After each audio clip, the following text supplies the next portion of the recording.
7 things you didn't know about your flight attendants.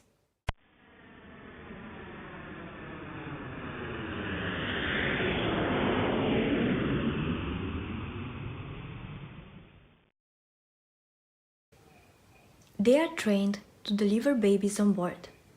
Yes, you heard that correctly. Your flight attendant can deliver your baby.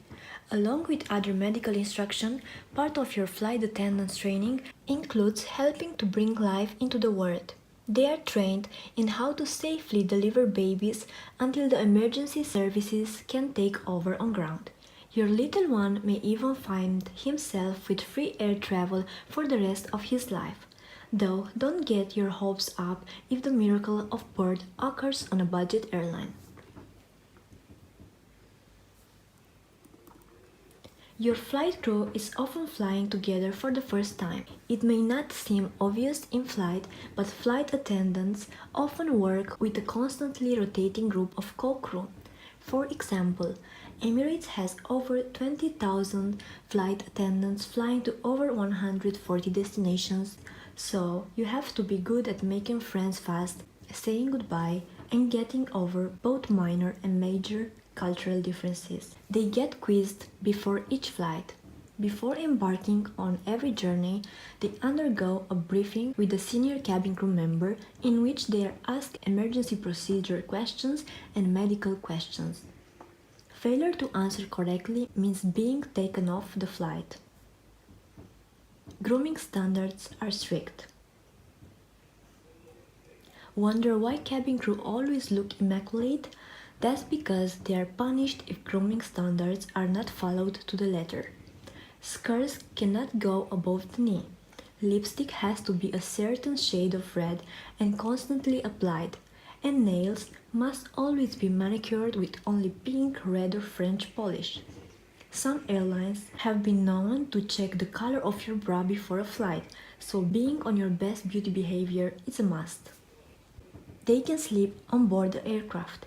Sleeping at work is not encouraged in most workplaces, but if you're a flight attendant on a long-haul flight, it's a must. Imagine Doha-Auckland flight. More than 17 hours. They cannot work for so many hours, so they have to sleep. Keep in mind that airlines often customize their planes so the crew rest zone may look different from airline to airline. Flight attendants can get some shut-eye in one of the 8 single beds above the economy cabin. Pilots, meanwhile, have their own 2 beds above the business class seats. They can survive a situation like the television series Lost. Survival training is one of the many skills in the cabin crew's toolkit.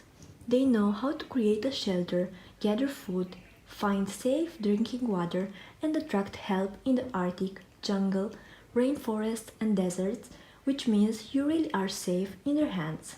They have secret signals to communicate when needing to be a little more subtle. Airline crew members have a lot of responsibilities, and sometimes they may need to convey information without any passengers even dropping on what's going on.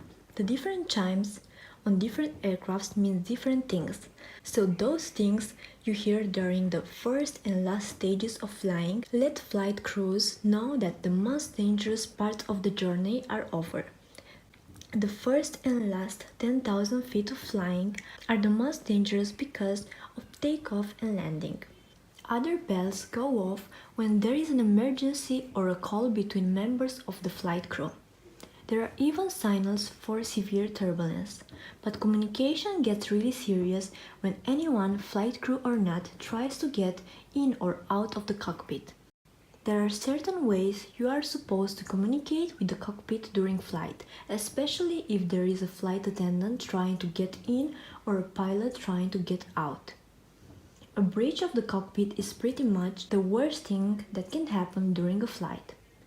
Also, flight attendants have special words that they use when there is a fire on board the aircraft or someone has a heart attack. Thank you for watching my video, and don't forget to subscribe to my channel if you want to discover more interesting things about flight attendants' life.